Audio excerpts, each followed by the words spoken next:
In this tutorial, we will be covering how to use the rectangle, line, select, and eraser tools.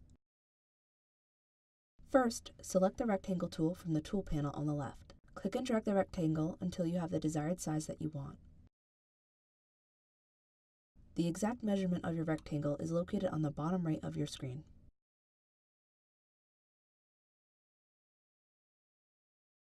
Another way to make shapes is by using the line tool.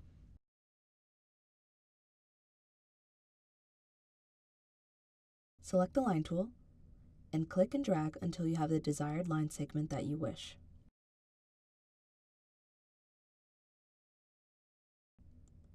These line segments can be connected to create a shape. If you do not like a line segment, use the Select tool to highlight the line. Then click on the Eraser tool and select the highlighted segment to delete. You can also delete your entire model by using the Select tool. Click and drag over the entire area and then press Delete on your keyboard.